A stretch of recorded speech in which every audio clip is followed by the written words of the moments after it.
ಸಂಕ್ರಾಂತಿ ಹಬ್ಬ ಅಂತಂದರೆ ನನಗೆ ತುಂಬ ಖುಷಿ ಆಗೋದು ಮತ್ತು ನನಗೆ ತುಂಬ ನೆನಪಾಗೋದು ಅಂತಂದರೆ ಅಮ್ಮ ಮಾಡ್ತಾಯಿದ್ದಂತಹ ಸಾಂಪ್ರದಾಯಿಕವಾದ ಎಳ್ಳು ಬೆಲ್ಲ ಮತ್ತು ಒಂದು ಅಷ್ಟೇ ಅದ್ಭುತವಾಗಿರುವಂತಹ ಫಿಲ್ಟರ್ ಕಾಫಿ. ನಮಸ್ಕಾರ ಎಲ್ರಿಗೂ ಸಂಕ್ರಾಂತಿ ಹಬ್ಬದ ಹಾರ್ದಿಕ ಶುಭಾಶಯಗಳು. ಹೊಸ ವರ್ಷದ ಮೊದಲ ಹಬ್ಬ ಸಂಕ್ರಾಂತಿ ಅಂತಂದರೆ ನಮಗೆಲ್ರಿಗೂ ತುಂಬಾ ಖುಷಿ ಕೂಡ. ಹೊಸ ಬಟ್ಟೆಗಳನ್ನು ಹಾಕಿ ಸೆಲೆಬ್ರೇಟ್ ಮಾಡೋದಿರ್ಬೋದು, ಹಬ್ಬದ ಅಡುಗೆ ಮಾಡೋದಿರ್ಬೋದು, ಎಳ್ಳು ಬೆಲ್ಲನ ಎಲ್ಲರ ಜೊತೆ ಹಂಚೋದಿರ್ಬೋದು, ಫ್ಯಾಮಿಲಿ ಜೊತೆ ಟೈಮ್ ಸ್ಪೆಂಡ್ ಮಾಡೋದಿರ್ಬೋದು. ತುಂಬ ಅಂತಂದರೆ ತುಂಬಾ ಖುಷಿ, ಇಷ್ಟಪಟ್ಟು ಸೆಲೆಬ್ರೇಟ್ ಮಾಡ್ತೀವಿ. ನಾನು ಅಷ್ಟೇ, ಯಾವ ಹಬ್ಬನ ಮಿಸ್ ಮಾಡ್ತಿರೋ ಸಂಕ್ರಾಂತಿ ಹಬ್ಬನ ಮಿಸ್ ಮಾಡೋದಿಲ್ಲ. ಎಷ್ಟು ಕಷ್ಟ ಆದರೂ ಸೆಲೆಬ್ರೇಟ್ ಮಾಡೇ ಮಾಡ್ತೀನಿ. ನನಗೆ ಇವಾಗಲೂ ನೆನಪಿದೆ, ನಾವು ಚಿಕ್ಕವರಿದ್ದಾಗ ಅಥವಾ ಅಮ್ಮನ ಜೊತೆ ಎಲ್ಲ ಇದ್ದಾಗ ಬೆಳಿಗ್ಗೆ ಸಂಕ್ರಾಂತಿ ದಿನ ಬೆಳಿಗ್ಗೆ ಬೇಗೆದ್ದು ಅಮ್ಮ ಹಬ್ಬದ ಅಡುಗೆ ಮಾಡಬೇಕಿದ್ರೆ ಎಳ್ಳು ಬೆಲ್ಲ ಎಲ್ಲ ರೆಡಿ ಮಾಡಿರ್ತಾಯಿದ್ರು. ಹಾಗೆಯೇ ಒಂದು ಅದ್ಭುತವಾಗಿರುವಂಥ ಫಿಲ್ಟರ್ ಕಾಫಿ ಕೂಡ ಅವರು ರೆಡಿ ಮಾಡಿರ್ತಾಯಿದ್ರು. ಈ ಸಾಂಪ್ರದಾಯಿಕವಾಗಿ ಮಾಡುವಂತಹ ಎಳ್ಳು ಬೆಲ್ಲನ ಯಾವ ಥರ ಮಾಡ್ಬೋದು, ಹಾಗೆಯೇ ಅದರ ಜೊತೆ ನಮ್ಮಮ್ಮ ಮಾಡ್ತಾ ಇದ್ದಂಥದ್ದು ಒಂದು ಫಿಲ್ಟರ್ ಕಾಫಿಯನ್ನು ಹೇಗೆ ಮಾಡ್ಬೋದು ತುಂಬಾ ಸುಲಭವಾಗಿ ಅನ್ನೋದನ್ನು ಸಂಕ್ರಾಂತಿಯ ಈ ಸ್ಪೆಷಲ್ ವಿಡಿಯೋದಲ್ಲಿ ನಾನು ಹೇಳ್ತಾ ಇದ್ದೇನೆ. ವಿಡಿಯೋನ ಪೂರ್ತಿಯಾಗಿ ನೋಡಿ, ಖಂಡಿತವಾಗ್ಲೂ ನಿಮಗೆ ತುಂಬ ಇಷ್ಟ ಆಗುತ್ತೆ. ಸಂಕ್ರಾಂತಿ ಹಬ್ಬ ಅಂತಂದರೆ ನಮಗೆ ಮೊದಲಿಗೆ ನೆನಪಾಗೋದು ಎಳ್ಳು ಮತ್ತು ಬೆಲ್ಲ. ಎಳ್ಳು ಬೆಲ್ಲನ ತಿಂದು ಒಳ್ಳೆಯ ಮಾತಾಡಿ ಅನ್ನುವಂಥ ಒಂದು ಮಾತೇ ಇದೆ. ಬಟ್ ಇವಾಗ ಏನು ಮಾಡ್ತೀವಿ, ಎಳ್ಳು ಬೆಲ್ಲನ ಅಂಗಡಿಯಿಂದ ತಂದು ಹಂಚೋದೇ ಜಾಸ್ತಿ. ಅದರ ಬದಲಾಗಿ ಸಾಂಪ್ರದಾಯಿಕ ಪದ್ಧತಿಯ ಪ್ರಕಾರ ನಾವು ಮನೆಯಲ್ಲಿ ಎಳ್ಳು ಬೆಲ್ಲನ ಮಾಡಿಬಿಟ್ಟು ಹಂಚಿದರೆ ಖುಷಿ ಕೂಡ ಡಬಲ್ ಆಗುತ್ತೆ, ಆರೋಗ್ಯಕ್ಕೆ ಕೂಡ ಒಳ್ಳೆಯದು. ಅಮ್ಮ ಎಲ್ಲ ಮಾಡ್ತಾ ಇದ್ದಂಥ ಒಂದು ಒಳ್ಳೆಯ ರೆಸಿಪಿನ ನಾನು ಇವತ್ತು ಹೇಳ್ಕೊಡ್ತಾ ಇದ್ದೇನೆ. ಇದೇನಿಲ್ಲ, ತುಂಬಾ ಸಿಂಪಲ್. ಎಳ್ಳು ಮತ್ತು ಈ ನೆಲಗಡಲೆ ಎಲ್ಲ ಇದೆಯಲ್ವ, ಅದನ್ನ ನೀಟಾಗಿ ನಾವು ಹುರಿದ್ಕೋಬೇಕು. ಹುರಿದ್ಕೊಂಡಾದ ನಂತರ ಈ ನೆಲಗಡಲೆದು ಸಿಪ್ಪೆ ತೆಗೆದು ಈ ಥರ ಭಾಗ ಮಾಡಿ ಇಡಬೇಕು. ಹಾಗೆಯೇ ಕೊಬ್ಬರಿದು ಸಿಪ್ಪೆ ತೆಗೆದು ಅದನ್ನು ಚಿಕ್ಕ ಚಿಕ್ಕದಾಗಿ ಕಟ್ ಮಾಡ್ಕೊಂಡು ಇಡಬೇಕು.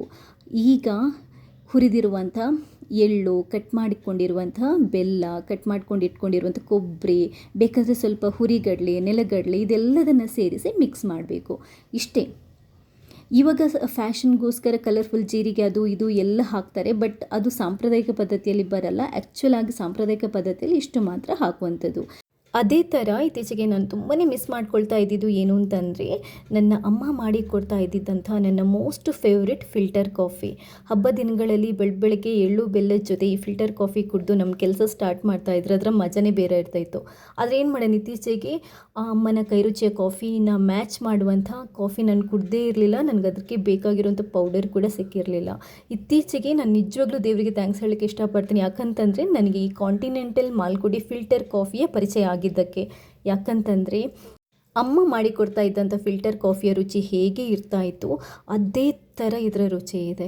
ಯಾಕಂತಂದರೆ ಇವ್ರು ಏನು ಮಾಡ್ತಾರೆ ಅಂತಂದರೆ, ಒಳ್ಳೆ ಫೈನ್ ಕ್ವಾಲಿಟಿಯ ಕಾಫಿ ಬೀನ್ಸನ್ನು ಒಳ್ಳೆ ರೀತಿಯಲ್ಲಿ ರೋಸ್ಟ್ ಮಾಡಿ ಅದನ್ನ ಪ್ರೊಸೆಸ್ ಮಾಡಿ ಫೈನಾಗಿ ಗ್ರೈಂಡ್ ಮಾಡಿ ಪೌಡರ್ ಮಾಡಿರ್ತಾರೆ.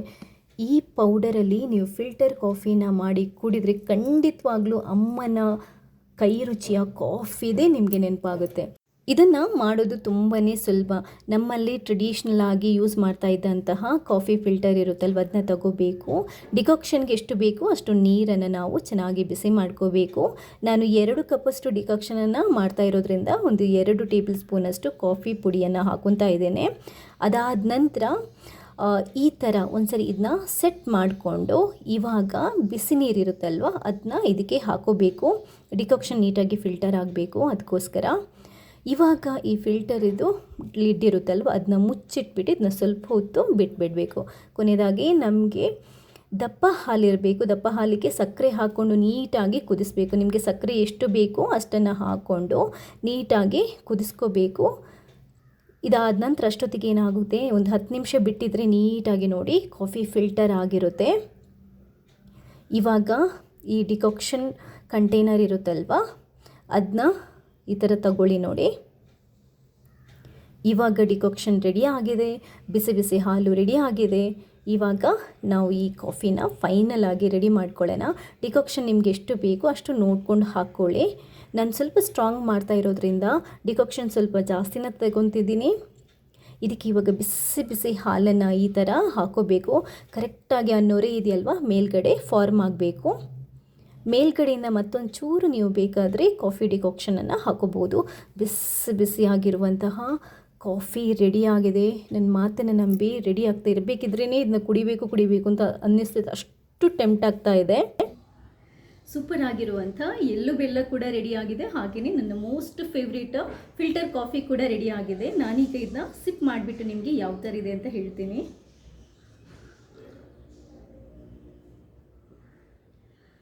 ಉಫ್, ಏನು ಟೇಸ್ಟ್ ಇದೆ, ಏನು ಫ್ಲೇವರ್ ಇದೆ ಅಂತಂದರೆ ನನಗದನ್ನ ಎಕ್ಸ್ಪ್ಲೈನ್ ಮಾಡಲಿಕ್ಕೆ ಆಗ್ತಾ ಇಲ್ಲ. ನನ್ನ ಅಮ್ಮ ಯಾವ ಥರ ಮಾಡಿ ಕೊಡ್ತಾಯಿದ್ರು ನೋಡಿ, ಅದೇ ಥರ ಸೂಪರ್ವಾಗಿದೆ. ನನ್ನ ಹಬ್ಬದ ಖುಷಿನ ಡಬಲ್ ಮಾಡಿತ್ತು ಅಂತಲೇ ಹೇಳ್ಬೋದು. ತುಂಬಾ ಚೆನ್ನಾಗಿದೆ, ತುಂಬ ಖುಷಿ ಆಗ್ತಿದೆ ಕೂಡ ನನಗೆ. ಖಂಡಿತವಾಗ್ಲೂ ನೀವು ಕೂಡ ಒಂದ್ಸರಿ ಟ್ರೈ ಮಾಡಲೇಬೇಕು. ಹಬ್ಬದ ದಿನನ ತುಂಬಾ ಚೆನ್ನಾಗಿ, ತುಂಬಾ ಖುಷಿಯಾಗಿ ಸೆಲೆಬ್ರೇಟ್ ಮಾಡಿಕೊಂಡು ಫ್ಯಾಮಿಲಿ ಜೊತೆನೂ ಒಳ್ಳೆ ರೀತಿಯಲ್ಲಿ ಟೈಮ್ ಸ್ಪೆಂಡ್ ಮಾಡಿಕೊಂಡು ಖುಷಿಯಾಗಿರಿ. ಥ್ಯಾಂಕ್ಸ್ ಎಲ್ರಿಗೂ.